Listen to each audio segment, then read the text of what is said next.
안녕하세요. 훈민정음을 활용한 영어 발음 표기 글 퍼블릭의 고재윤입니다. 오늘은 최근 일본인들이 우리나라에 대한 도발, 무역 전쟁과 비슷한 양상으로 흐르고 있는데, 일본인들이 과연 우리에게 어떤 피해를 주었고, 지금 현재에도 우리가 어떤 피해를 보고 있는지를 언어학적인 측면에서 살펴보고자 합니다.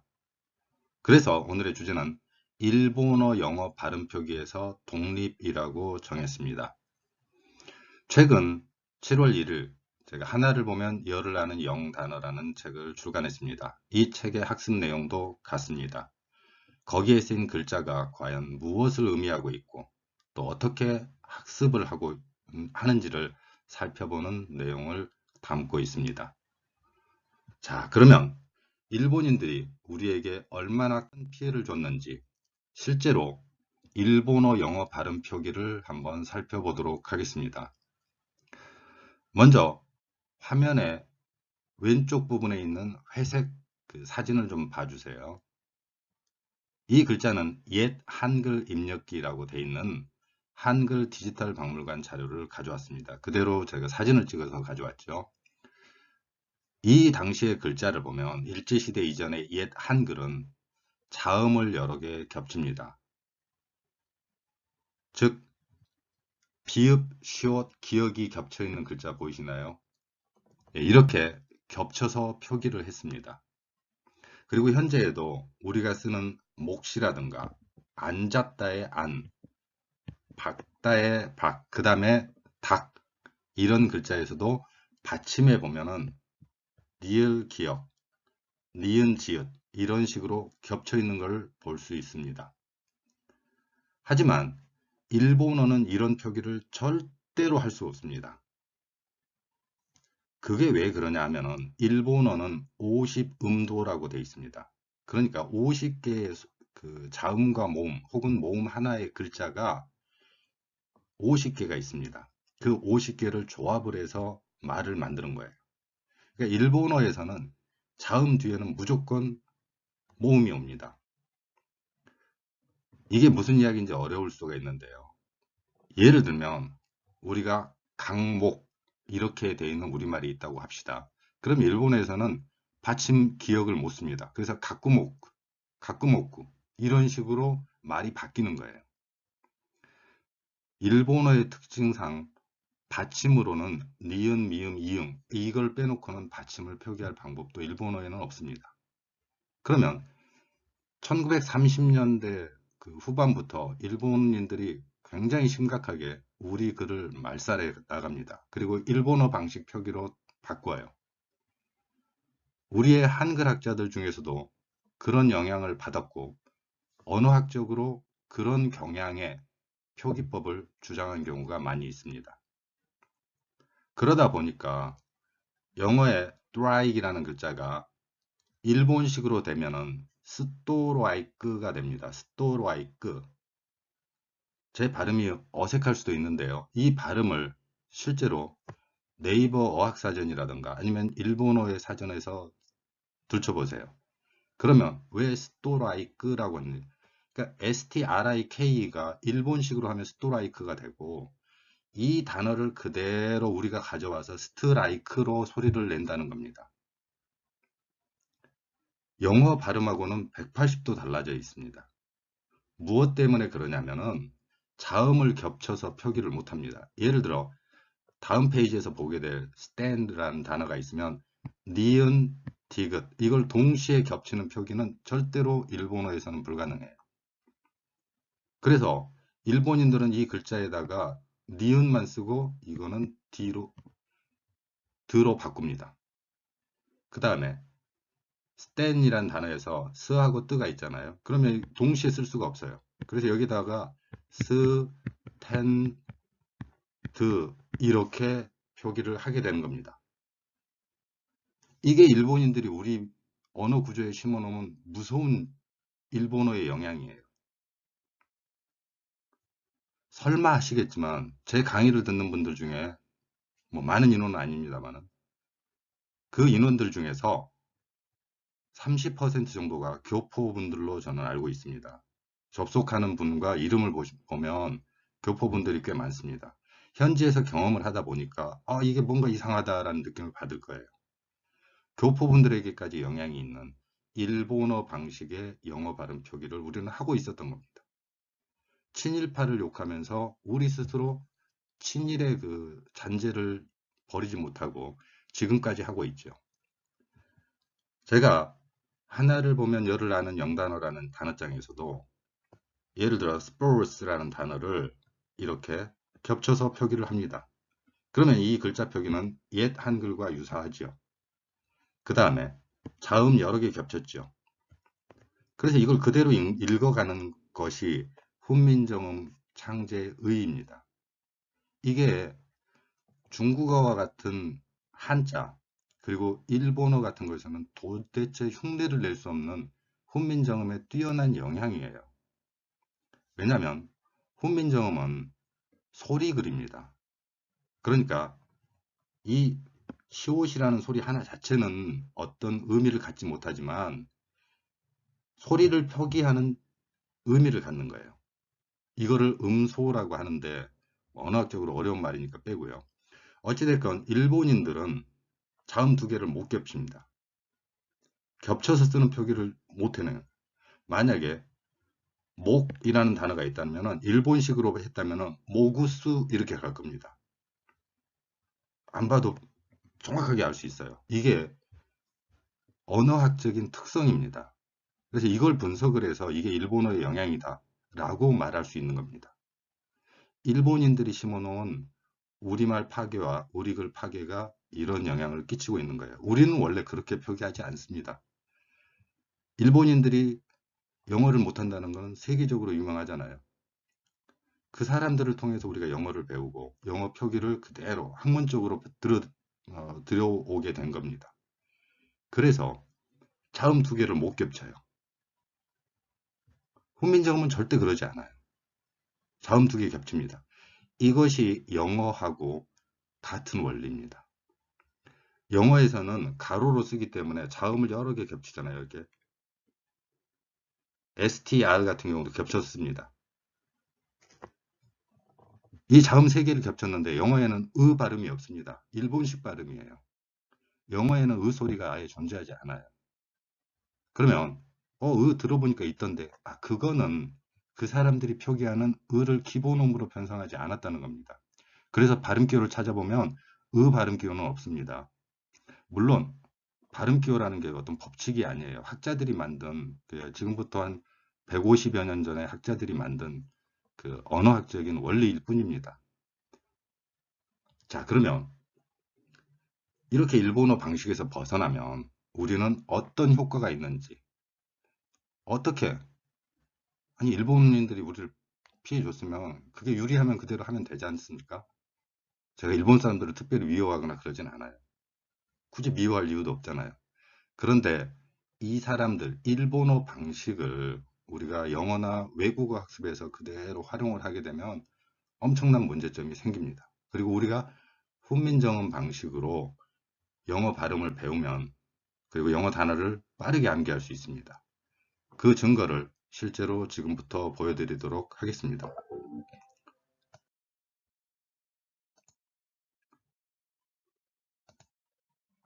자, 하나를 보면 열을 나는 영단어 42페이지입니다.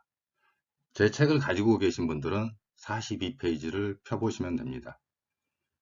과연 이 책은 무엇을 하려고, 무엇을 위해서 이렇게 굳이 본문을 칼라로 했는가? 거기에는 여러 가지 기술적인 원칙이 들어 있습니다. 그러면 훈민정음으로 표기를 했을 때 어떤 이로움이 있는가? 그리고 어떻게 빨리 단어를 암기할 수 있는가? 실제 이거는 영어를 거의 배우지 않았던 사람들을 대상으로 해서 학습을 했고, 그리고 그 효과를 보았기 때문에 여러분들에게 나타내는 겁니다.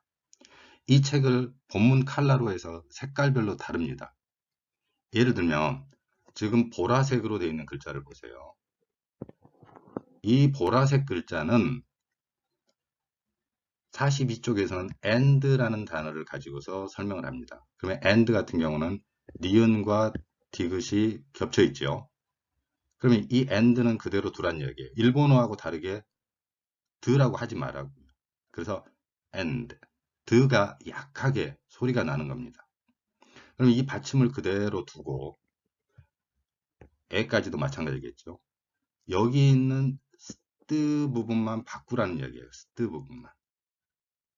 자, 만약에 글자가 빨간색으로 되어 있는 부분은 전부 and입니다. 그러면 하얗게 되어 있는 B, 그럼 B 같은 경우에는 우리말에 비읍에 가깝게 소리를 내라는 겁니다. 자, 비읍을 갖다가 여기다 넣으세요.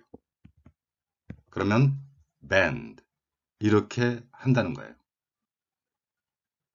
그리고 가능하면 우리말로 그 단어를 옮기지 않았습니다. 왜냐하면 지금 현재 외래어 표기가 어떤 문제점을 가지고 있고 우리말로 됐을 때 어떤 특징을 가지고 있는지, 그리고 영어 자체의 의미를 그대로 두기 위해서 이렇게 그냥 저도 밴드라고 그냥 써놨습니다. 자, 어쨌건 여기에 B 부분, 그러니까 하얀색으로 되어 있는 부분이 있죠. 이 부분은 비읍이에요. 그러면 이 자리에 갖다 붙이는 겁니다. 뒤에 and는 똑같죠. 다음에 H 같은 경우에 히읗으로 갖다 쓰는 겁니다. 이렇게요. 그러면 hand 이렇게 되는 거예요. 그 다음에 S 부분은 쌍시옷으로 되어 있죠. 그러면 send 이렇게 하라는 얘기예요. 그 다음에 blend 같은 경우에는 L이 리을을 두 번 쓰는 겁니다. 아, 그런데 여기 의 썼는데요. 예, 브하고 리을을 겹쳐서 세 글자로 만들어 놓으면 너무 글자가 이상할 뿐더러 훈민정음 창제 당시에 의 발음을 표기를 했는데 이게 모음에서 굉장히 중요한 역할을 합니다. 이 글자를 그대로 사용하는 이유 중에 하나는 영어에는 그 소리가 나지 않지만 동양권 언어에서는 의 소리가 기본음으로 작용하는 경우가 있습니다. 그리고 쓸만하잖아요. 우리의 의 표기, 영어에는 없지만 의라는 그 소리, 세종대왕이 그걸 만들어냈다는 거예요. 자, 그래서 비읍, 리을 세 개가 겹치는데 저는 blend라고 썼습니다. 그러니까 블레를 갖다가 이 자리에 넣으란 이야기야. blend. 만약에 BR이 됐을 때는 여기는 R은 우를 섞어서 발음합니다. 그래서 brand. 그 다음에 GR을 썼을 때는 grand. ST가 있을 때는 stand 이렇게 합니다. 왜 스탠드 아니에요? 사전에는 스탠드로 표기가 되어 있겠지만 영어에서 S 뒤에 T가 오면 뜨 소리가 납니다. 근데 이거는 발음 기호를 만든 언어학자들이 조금 어려운 말이 될 수 있는데 변별음이라는 게 있습니다. 구별되는 소리 아니고 스탠드하건 그 의미 차이는 크지 않다. 그러니까 뭐하러 T를 두 번 겹쳐서 어려운 표기를 만드느냐. 그럼 뭐 영어에는 필요도 없으니까 그냥 몰라 이렇게 돼가지고 표준 사전 편찬의 원칙에서는 변별음이 아니면 표기를 하지 않습니다. 그렇지만 현지 발음에서는 부드럽게 나와요. 뜨 해보세요. 그래서 stand. 우리말에는 때 발음이 있거든요. stand. 이거 하면 됩니다. 이렇게.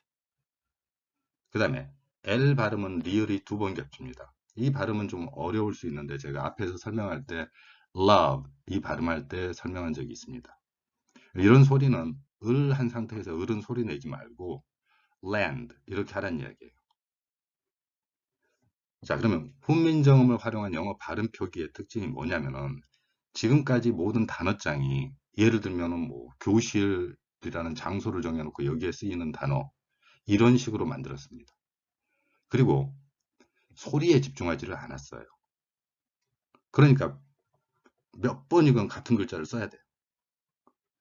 그런데 소리에 집중해서 한글과 같은 훈민정음 표기와 같은 방식을 활용을 하면 소리에 집중해서 보세요. 그러면 이 소리는 전부 같습니다. and라는 소리를 가지고 앞에 있는 소리만 바꾸는 거예요.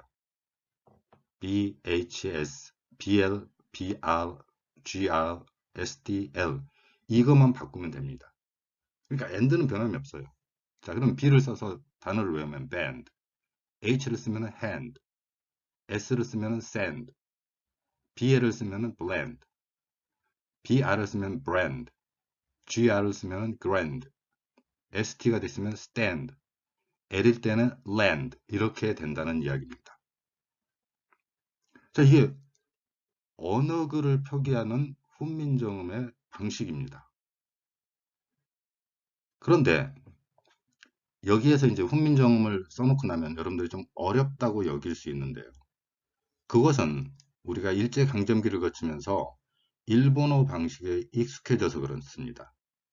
그래서 트럼프, 미국 대통령을 할 때 또람프 이런 식으로 해야 뭔가 표가 나는. 그러니까 일본어 방식이라는 거는 일본어가 우리말에 3,500개 이 정도가 들어가 있다고 합니다. 근데 그거를 이야기하자는 게 아니에요. 뭐 이 단어가 들어왔고 저 단어 들어왔는데 이거 다 일본식이야 이런 식이 아니라 언어의 구조에 집중해 보자는 거예요. 그러면 구조에 집중해 보면 일본식은 자음 뒤에 모음을 붙입니다. 그래서 맥도날드 같은 경우도 일본식으로 한다면 마구도나르드 이렇게 하게 돼 있습니다. 안 봐도 어떻게 소리 낼지 알아요. 그래서 이 스탠드 같은 경우도 일본식으로 하면 스탠드예요. 이 스탠드로 해가지고 으 소리 길게 넣죠. 일본인들이 우리의 뇌에 이렇게 강하게 심어놨습니다. 그러면 좋아요. 일본이 그렇게 해서 우리가 정말로 언어 학습득에서 좋은 영향을 받았고 또 기술적으로 걔네들이 도움을 줬다. 오케이죠. 근데 그게 아니라는 거예요. 이렇게 우리가 쉽게 외국어를 이해하고 암기할 수 있는 이 원리를 다 망가뜨려 놨다는 겁니다. 일제시대 이전에는 선교사들이 우리나라 사람들의 외국어 학습 능력을 보고 감탄을 했어요. 일본을 거쳐서 온 많은 선교사들도 그 이야기를 했다고 합니다. 어떻게 한국 사람들은 이렇게 외국어를 빨리 이해하지? 제가 지금 이야기하는 이런 글자들의 일부분은 일제시대 이전에 통역사들이나 아니면 외국물을 먹은 사람들이 초기에 표현했던 방식과 닮아 있습니다.